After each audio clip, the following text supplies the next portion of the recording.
Assalamu alaikum. In this video we will discuss what is law, its definition, its meaning and it's classification. जब भी हमारे पास ये question आता है तो चाहे वो जिस मर्जी सब्जेक्ट में आए, आपसे जब भी ये पूछा जाए तो आप ये सारा लिख सकते हैं। इसको हम डिटेल में ये डिस्कस करेंगे ये क्वेश्चन। सबसे पहले हमारे पास आ जाता है कि लॉ क्या है। अब जब भी लॉ की बात आती है, इसको डिफ़ाइन करने की बात आती है, तो देखने में ये बहुत आसान लगता है कि व्हाट इज़ लॉ, लेकिन इसको डिफ़ाइन करना बहुत मुश्किल है। बिकॉज बहुत सारे कल्चर्स हैं, बहुत सारे कस्टम्स हैं, बहुत सारी सोसाइटीज़ हैं, बहुत सारी स्टेट्स हैं, तो इसकी कोई भी यूनिवर्सल डेफिनेशन नहीं है। लॉ जो है इसकी डेफिनेशन वेरी करती है from community to community, from society to society, from state to state. इसकी डिफरेंट डेफिनेशंस हैं। हम देख लेते हैं इसको डिफरेंट एस्पेक्ट से कि व्हाट इज़ लॉ। तो लॉ जो है ये इंडिकेट करता है डिफरेंट काइंड्स ऑफ रूल्स और प्रिंसिपल को। ये एक ऐसा मैकेनिज़्म है जो कि रेगुलेट करता है ह्यूमन कंडक्ट को। लॉ का मतलब है justice, morality, reason and order. जब हम सोसाइटी के नुक्ता नज़र से देखेंगे कि व्हाट इज़ लॉ, तो हमारे पास आ जाता है कि राइट। जब हम लेजिस्लेचर के पॉइंट ऑफ व्यू से देखेंगे कि लॉ क्या है, तो लॉ का वो कहेगा लेजिस्लेचर के पॉइंट ऑफ व्यू से कि statutes, acts, rules, regulations, orders and ordinance. जब हम जजेस के पॉइंट ऑफ व्यू से देखेंगे कि व्हाट इज़ लॉ, तो law means rules of court, decrees, judgments, orders of court and injunctions. तो लॉ जो है ये एक ब्रॉडर टर्म है जिसमें एक्ट्स भी आ जाते हैं, स्टैट्यूट्स आ जाती हैं, रूल्स आ जाते हैं, रेगुलेशंस आ जाते हैं, हमारे पास order, ordinance, justice, morality, reason, rule of courts, decrees, judgments, injunction, tort, jurisprudence, legal theory. तो ये सारे जितनी भी चीज़ें ये लॉ में इसके ब्रॉडर टर्म में इसमें आ जाती हैं। अब हम आगे देखते हैं कि मीनिंग क्या है लॉ का। अब इसका मीनिंग है कि जब एक सॉवरन अथॉरिटी किसी भी सोसाइटी में कोई प्रिंसिपल्स और रेगुलेशन इस्टाब्लिश करती है और वो प्रिंसिपल और रेगुलेशन एप्लीकेबल होते हैं उस स्टेट के या उस सोसाइटी के लोगों पे। वो प्रिंसिपल और रेगुलेशन जो हैं वो लेजिस्लेशन की फॉर्म में भी हो सकते हैं, कस्टम की फॉर्म में भी हो सकते हैं, पॉलिसीज़, रिकॉग्नाइज्ड पॉलिसीज़ जो हैं उनकी फॉर्म में भी हो सकते हैं, या जुडिशल डिसीजन जो हैं उनकी फॉर्म में भी हो सकते हैं। ये कोई भी ये रिटर्न और पॉजिटिव रूल्स और कलेक्शन ऑफ रूल्स जो है, जब कोई अथॉरिटी उनको प्रेस्क्राइब करेगी, किसी भी स्टेट की अथॉरिटी जो है, किसी नेशन की अथॉरिटी उनको प्रेस्क्राइब करेगी कि जो पीपल हैं उस स्टेट के वो उसको फॉलो करें, तो in its constitution, so that is called a law, a system और कलेक्शन ऑफ रूल्स। अब इसकी डेफिनेशन डिफरेंट जूरिस्ट ने डिफरेंट तरीके से लॉ को डिफ़ाइन किया है। सामन जो है वो इसको डिफ़ाइन करता है, वो कहता है कि लॉ जो है एक बॉडी है प्रिंसिपल्स की जो रिकॉग्नाइज्ड और अप्लाइड किए जाते हैं by the state in the administration of justice. वो कहता है कि ऐसे तमाम प्रिंसिपल जिनको एक स्टेट रिकॉग्नाइज करती है मीन्स उनको पास करती है, ठीक है, और फिर उनको अप्लाई करती है उस स्टेट में for the sake of administration of justice. अब इसी तरह ऑस्टन जो है वो लॉ को डिफ़ाइन करता है। वो कहता है कि एक ऐसी कमांड जो किसी भी एक पर्सन को या ग्रुप ऑफ पर्सन्स जो हैं, ज़्यादा पर्सन हैं, उनको ओब्लाइज करती है, उन्हें लीगली और मॉरली ड्यूटी बाउंड करती है कि वो एक स्पेसिफिक कोर्स ऑफ कंडक्ट जो है, एक पैटर्न ऑफ कंडक्ट है, उसको फॉलो करें। तो ऑस्टन कहता है कि law is aggregate of rules set by man politically superior और sovereign to man as politically subject. अब वो कहता है कि ऐसे तमाम रूल्स का एग्रीगेट जो है, जो कोई भी पॉलिटिकली सुपीरियर पर्सन जो हैं या सॉवरियन पर्सन्स जो हैं जिनके पास सुप्रीम अथॉरिटी है, वो कोई जो रूल्स पास करते हैं, तो उन रूल्स का जो एग्रीगेट है दैट इज़ कॉल्ड लॉ। अब आगे हॉलैंड इसे कहता है कि law is general rule of external human action enforced bye political sovereign. इसी तरह डिफरेंट जूरिस्ट की डेफिनेशन है, मैं ये नीचे डिस्क्रिप्शन में दे रही हूँ, वहाँ से आप कॉपी करके अपने क्वेश्चन में लिख सकते हैं। तो आगे हम देखते हैं कि इसकी क्लासिफिकेशन क्या है लॉ की।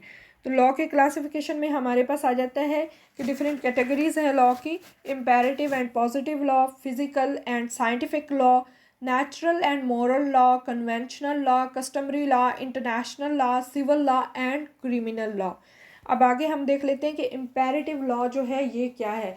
इम्पेरेटिव थ्योरी ऑफ लॉ जो है ये जॉन ऑस्टन ने इसको प्रपोज किया था। वो कहता है कि a command of sovereign backed by section. वो कहता है कि सॉवरेन अथॉरिटी जो है किसी भी स्टेट की, किसी भी सोसाइटी की, उसके जो कमांड है वो जो लोग हैं उस स्टेट के, उन पे बैक्ड बाय सेक्शन, सेक्शन कहते हैं पनिशमेंट को। उसकी कमांड जो है वो जितने भी लोग हैं उस स्टेट के वो उसको फॉलो करेंगे, उसे ओबे करेंगे, उसके मुताबिक चलेंगे। लेकिन अगर वो उनको ओबे नहीं करते तो फिर क्या है, उनको डिफरेंट सज़ाएं दी जाती हैं, उनको ओबे करवाया जाता है। अब imperative law means a rule of action imposed upon by some authority which enforces obedience to it. अब ऐसे तमाम रूल ऑफ एक्शन जो एक अथॉरिटी इम्पोज करती है और इन्फोर्सेस करती है कि उनको माना जाए, उनको तस्लीम किया जाए, उनके मुताबिक अमल किया जाए, जो उसके लोग हैं उस स्टेट के वो उसके मुताबिक अमल करें। So that is imperative law. अब इम्पेरेटिव लॉ जो है जब स्टेट इसको इम्पोज करेगी या इन्फोर्स करेगी तो फिर यही इम्पेरेटिव लॉ सिविल लॉ कहलाता है। जब कोई भी सोसाइटी का मेंबर इसको इम्पोज करेगा या इन्फोर्स करेगा तो यही इम्पेरेटिव लॉ जो है ये मॉरल लॉ कहलाता है। अब इम्पेरेटिव लॉ जो है इसलिए कहा जाता है कि ये अनकंडीशनल है, irrespective of whether those involved are willing और नॉट, कि जो जिन लोगों पे ये इम्पेरेटिव लॉ अप्लाई होता है या इन्फोर्स किया जाता है, इम्पोज किया जाता है, वो चाहे विलिंग है या नहीं, उनको फॉलो करना पड़ता है। अब आगे ऑस्टन जो है वो डिवाइड करता है इसको इम्पेरेटिव लॉ को इनटू टू मेन कैटेगरीज। कौन सी कैटेगरीज है? एक डिवाइन लॉ है, एक ह्यूमन लॉ है। अब डिवाइन लॉ क्या है? एक ऐसा लॉ जो बियॉन्ड और above the range of normal और फिजिकल ह्यूमन एक्सपीरियंस होता है।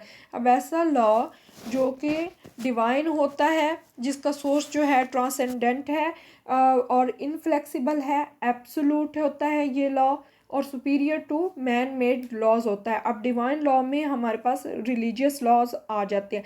इसमें क्या है कि ये इनफ्लेक्सिबल है, इसको चेंज नहीं किया जा सकता, इसको मानना ही पड़ता है, एब्सोल्यूट होता है और ये सुपीरियर लॉ कहलाता है।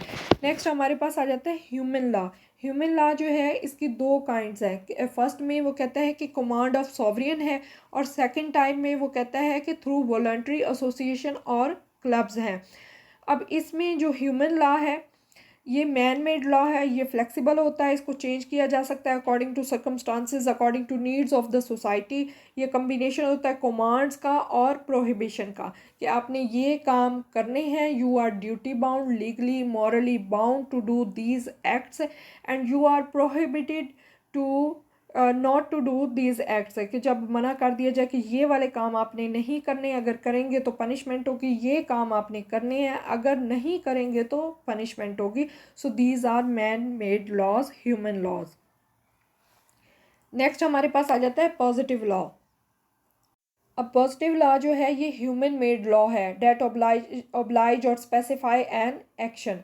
पॉजिटिव लॉ जो है ये डिस्क्राइब करता है establishment of specific right for an individual और ग्रुप। तो इसलिए कहा जा सकता है कि the term legal positivism means the attempt to establish law as a true science. Next हमारे पास है the existence of law is. अब आगे ये जॉन ऑस्टन कहता है कि existence of law is one thing, its merit and demerit is another thing. तो वो कहता है कि पॉजिटिव लॉ का मतलब है a man made law created by the governments and responsive to the needs of the state.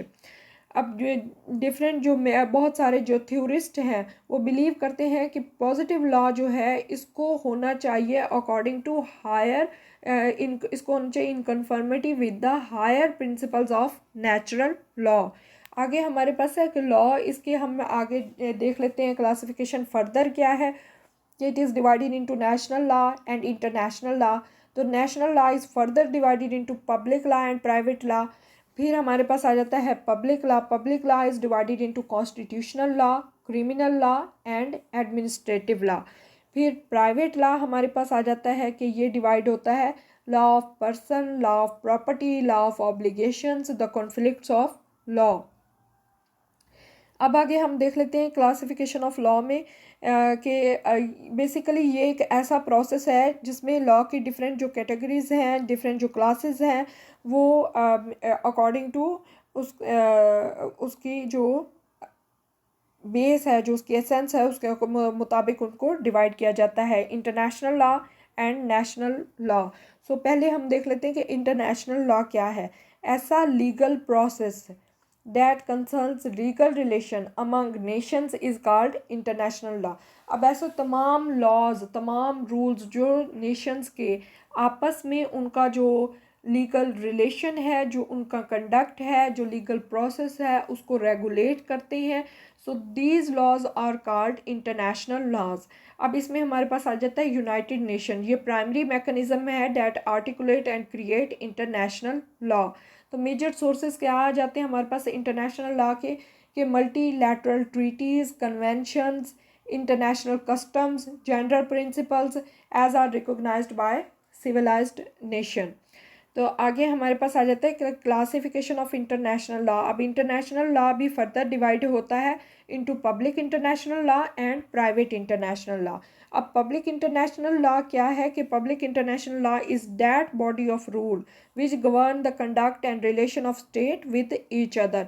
अब जितनी भी स्टेट्स हैं उनका आपस में कंडक्ट, उनका रिलेशन एक दूसरे का के साथ, तो उसको जो रेगुलेट करते हैं, जो रूल्स हैं, रेगुलेशंस हैं, so these rules and regulation are called public international law. जो कॉमन टर्म हम यूज़ करते हैं इंटरनेशनल लॉ की, वो यही पब्लिक इंटरनेशनल लॉ है। नेक्स्ट हमारे पास आ जाता है private international law, conflict law. अब प्राइवेट इंटरनेशनल लॉ में ऐसे तमाम रूल्स और प्रिंसिपल आ जाते हैं अकॉर्डिंग टू विच कोई भी ऐसे केसेस जिनमें कोई फॉरेन एलिमेंट होता है उसको डिसाइड किया जाता है, तो वो आ जाते हैं। अब जैसे दो कंट्रीज़ हैं, दो नेशंस हैं, दो कंट्रीज़ हैं, उन्होंने आपस में कोई कॉन्ट्रैक्ट किया किसी बिजनेस के लिए। अब उनके राइट्स और लाइबिलिटीज़ जो हैं, रूल्स और प्रिंसिपल वहाँ पे डिफ़ाइन किए गए, जो डिफ़ाइन करते हैं उनके राइट्स और लाइबिलिटीज़ को। और जब उनकी राइट्स और लाइबिलिटीज़ में किसी किस्म की इन्फ्रिंजमेंट होती है, तो फिर उसको जो सॉल्व करते हैं, उस पर जो प्रिंसिपल्स और रूल्स अप्लाई होते हैं, so these rules and regulation collectively are called private international law.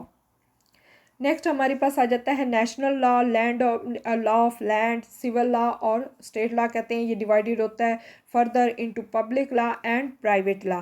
अब पब्लिक लॉ में हमारे पास आ जाता है कि स्टेट एक्टिविटीज़ जो हैं वो लार्जली रेगुलेट होती हैं बाय पब्लिक लॉ। अब पब्लिक लॉ में ये ऐसे लॉज होते हैं जो डिटरमिन करते हैं, रेगुलेट करते हैं किसी भी स्टेट के ऑर्गेनाइजेशन को, उसकी फंक्शनिंग को, और डिटरमिन करते हैं उस स्टेट का relation with its subject, with its people. So these laws are called public laws. Public laws further divide हो जाते हैं into constitutional law, administrative law and criminal law. अब आगे हम देख लेते हैं कि कॉन्स्टिट्यूशनल लॉ क्या है। Constitutional law basically supreme law of the land है, सॉवरियन लॉ ऑफ द लैंड है। ये जो कॉन्स्टिट्यूशनल लॉ होता है ये बेसिक लॉ होता है, फंडामेंटल लॉ होता है। ये एक ऐसा लॉ है जिससे तमाम जितने भी लॉज हैं उस स्टेट के, वो इस लॉ से डिराइव्ड होते हैं। ये डिटरमिन करता है किसी भी स्टेट की नेचर को, उसके गवर्नमेंट के स्ट्रक्चर को ये डिटरमिन करता है, और तमाम ऑर्डिनरी लॉज जो हैं उनसे ये सुपीरियर होता है। अब ये जो कॉन्स्टिट्यूशनल लॉ है ये रिटन भी हो सकता है, अनरिटन भी हो सकता है। रिटन जैसे कि पाकिस्तान का लॉ, अनरिटन जैसे कि इंग्लैंड का लॉ है। नेक्स्ट हमारे पास आ जाता है एडमिनिस्ट्रेटिव लॉ। अब एडमिनिस्ट्रेटिव लॉ जो है ये डील करता है structure, powers and function of organs of administration. अब एडमिनिस्ट्रेशन के जितने भी पार्ट्स हैं, उनके फंक्शन है, उनके ऑर्गन्स का जो स्ट्रक्चर है, उससे जो लॉज डील करते हैं वो एडमिनिस्ट्रेटिव लॉ में आ जाते हैं। ये ऐसा लॉ है जो लिमिट करता है किसी भी इदारा, कोई भी एडमिनिस्ट्रेटिव ऑर्गेनाइजेशन है, उसकी जो पावर है उनको ये लिमिट करता है, उन्हें प्रोसीजर देता है, मेथड देता है कि आपने इन प्रोसीजर और मेथड्स को फॉलो करना है। आपने अपनी जो पार्ट्स हैं, जो आपके फंक्शन हैं, वो इस तरीके से एक्सरसाइज करने हैं, और आप उनकी जो पार्ट्स हैं उन पे लिमिट भी असाइन करता है कि अनलिमिटेड पावर ना हो किसी के पास। ये लॉ जो है एडमिनिस्ट्रेटिव लॉ, ये ऐसे मेथड प्रोवाइड करता है जिनसे जो पावर्स हैं ऑफिशियल्स की या किसी भी इदारे की, तो उनको कंट्रोल किया जा सके, उन पे चेक एंड बैलेंस किया जा सके, तो उसके लिए भी ये मेथड प्रोवाइड करता है। इसके अलावा जितनी भी लीगल रेमेडीज़ अवेलेबल हैं एक पर्सन वो इसमें दी जाती हैं एडमिनिस्ट्रेटिव लॉ में। जब किसी पर्सन का कोई राइट इन्फ्रिंज हो जाता है तो उसकी जो भी लीगल रेमेडीज़ हैं वो भी इसी एडमिनिस्ट्रेटिव लॉ में दी जाती हैं। नेक्स्ट हमारे पास आ जाता है क्रिमिनल लॉ। अब क्रिमिनल लॉ डिफ़ाइन करता है ऑफेंसेस को, फिर ऑफेंसेस को डिफ़ाइन भी करता है, फिर उनकी पनिशमेंट भी बताता है कि ये ऑफेंसेस, ये क्राइम आप कमिट करोगे तो उनकी आपको ये इतनी इतनी पनिशमेंट मिलेगी। बेसिकली क्रिमिनल लॉ जब इसका पर्पस क्या होता है कि जो क्राइम्स हैं उनको रोकना, और जो अगर किसी पर्सन ने, किसी भी सब्जेक्ट ने, कोई लोगों ने, कोई एक पर्सन है या ग्रुप ऑफ पर्सन्स है, उन्होंने कोई भी क्राइम कमिट किया है तो उनको अकॉर्डिंग टू लॉ उनको पनिशमेंट देना। इसका पर्पस क्या है कि स्टेट में, किसी भी सोसाइटी में पीस एंड ऑर्डर की सिचुएशन जो है उसको मेंटेन करना। अब क्रिमिनल लॉ में हमेशा स्टेट जो है, जब भी किसी ऑफेंडर के अगेंस्ट जब भी कोई प्रोसीडिंग इनिशिएट होती है तो स्टेट इनिशिएट करती है, और क्रिमिनल केसेस में स्टेट खुद पार्टी बनती है। That is why criminal law is considered as branch of public law. Next हमारे पास आ जाता है प्राइवेट लॉ। अब प्राइवेट लॉ क्या है कि ये एक ऐसी ब्रांच है लॉ की जो रेगुलेट करती है, गवर्न करती है सिटीजन्स का आपस में जो रिलेशन है उसको। इसमें जो पार्टीज़ होती हैं हर केस में वो प्राइवेट इंडिविजुअल्स होते हैं, और अगर स्टेट भी है तो थ्रू इट्स जुडिशल ऑर्गन जो है स्टेट, वो जो जितने भी डिस्प्यूट्स होते हैं सिटीजन के या प्राइवेट इंडिविजुअल्स के, तो वो उनको अपने थ्रू जुडिशल ऑर्गन्स उनको एडजुडिकेट करती है, उनके डिस्प्यूट जो हैं वो रिजॉल्व करती है। So this is private law. Private law क्या है कि क्रिमिनल लॉ में स्टेट खुद पार्टी बनती थी, लेकिन बनती है, लेकिन प्राइवेट लॉ क्या है, इसमें स्टेट जो है वो जो सिटीजन्स हैं उनके राइट्स, सिविल राइट्स जो हैं वो रेगुलेट करती है, और एज एन आर्बिट्रेटर उसकी पोजीशन होती है आर्बिट्रेटर की। वो जितने भी डिस्प्यूट होते हैं सिटीजन्स में उनको रिजॉल्व करती है। नेक्स्ट हमारे पास आ जाती है क्लासिफिकेशन प्राइवेट लॉ की क्या है। तो इसकी क्लासिफिकेशन में हमारे पास आ जाता है law of persons, law of property, law of obligation, conflict of laws. अब लॉ ऑफ ऑब्लिगेशन जो है ये फर्दर डिवाइडेड होता है into contract, quasi contract and tort. Classification is only substantive law. अब नेक्स्ट हमारे पास आ जाता है इसमें प्रोसीजरल लॉ भी आ जाते हैं, इसमें एविडेंस वाले का प्रोसीजर जो है वो भी आ जाता है, वो भी ब्रांच होती है प्राइवेट लॉ की। So this is the end of my video. I hope you like it and please subscribe my channel. Thank you so much. Allah Hafiz.